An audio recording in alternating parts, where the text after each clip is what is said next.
Industries association వాళ్ళకి, అలాగనే DS Reddy గారికి, సుధాకర్ రెడ్డి గారికి, మోహన్ గారికి, సుధీర్ రెడ్డి గారికి, గోవింద్ రెడ్డి అన్న గారికి, సోమశేఖర్ రెడ్డి గారికి మీ అందరికీ కూడా నమస్కారం. ఈ ఇండస్ట్రీస్ ఈ ఎగ్జిబిషన్కి వస్తే చాలా సంతోషంగా కనిపిస్తూ ఉంది. ఎందుకంటే ప్రతి ఒక్కటి కూడా డైలీ మనకి యూజ్ అయ్యేటే కనిపిస్తూ ఉంది ఎక్కువ మనకు.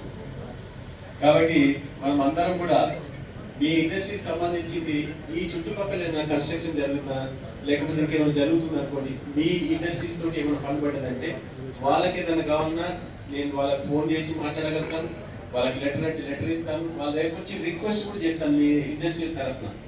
ఎందుకంటే మీకు అంత బిజినెస్ వస్తే నాకు కూడా సంతోషం, ఎంప్లాయ్మెంట్ పెరుగుతుంది, ఎంప్లాయ్మెంట్ తోటి అందరూ కూడా మంచిగా ఉంటారనే ఉద్దేశంతో మీకు ఏ రకమైన సపోర్ట్ కావాలన్నా నా దగ్గర డెఫినెట్గా ఉంటుంది. అలాగనే 16th నుంచి అసెంబ్లీ ఉంది. మీరు ఎవరు వచ్చినా కూడా ఇండస్ట్రీ సంబంధించి ఒక 5-10 మంది మీరు వస్తే సుధీరన్న మీరు అందరు కోఆర్డినేట్ చేసుకుంటే మీకు ఇండస్ట్రియల్ మినిస్టర్ని అక్కడే కల్పిస్తాం, ప్లస్ వీలైతే సీఎం గారిని కూడా కల్పిస్తానికి ప్లాన్ చేస్తాం. మీకు ఏదైనా అవసరం ఉంది అంటే ఎక్కడైతే ఇండస్ట్రీ మినిస్టర్ కూడా అయిపోతుందంటే అక్కడ మీ అందరిని తీసుకుపోయి మాట్లాడిపించే బాధ్యత నాది. ఇంకా మేజర్గా ఇండస్ట్రీస్ వాళ్ళకి కానీ మీ ఎంప్లాయీస్కి మీరు అంటే మీరు ఖర్చు పెట్టలేని ఏదైనా ప్రాబ్లమ్స్ ఉంటే, హెల్త్ ప్రాబ్లమ్స్ అట్లాంటి వాళ్ళకైనా ఇష్యూస్ ఉంటే వాళ్ళకు కూడా వాళ్ళ హెల్త్ టేక్ కేర్ చేసే బాధ్యత నాది.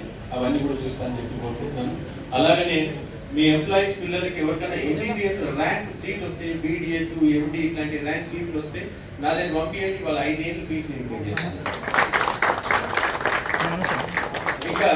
ఇంకా ఎన్నో అవసరాలు పడతాయి మీకు ఇండస్ట్రీస్ ఓనర్స్కి, నాకు ఐడియా ఉంది. ఎందుకంటే మేము కూడా ఇండస్ట్రీ నడిపించినాక చూస్తా ఉన్నాం కదా. అట్లాంటి ఏదైనా తెలియకుండా ఎన్నో అంటే పోలీసుల, ఎంఆర్ ఆఫీస్ల, కలెక్టర్ దగ్గర ఎన్నో జాగాలో ఎన్నో ప్రాబ్లమ్స్ వస్తాయి. మీకు ఏ ఇష్యూస్ ఉన్నా నేను డెఫినెట్గా అన్నిటికీ అటెండ్ అవుతాను. ఏది కూడా అంటే ఇది కాదు అది కాదు అనేది లేదు.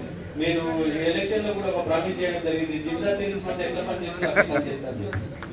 కాబట్టి డెఫినెట్గా మీ అన్ని మీ అవసరాలకు ఏది ఉన్నా కూడా పనిచేస్తానని చెప్పి కోరుకుంటాను.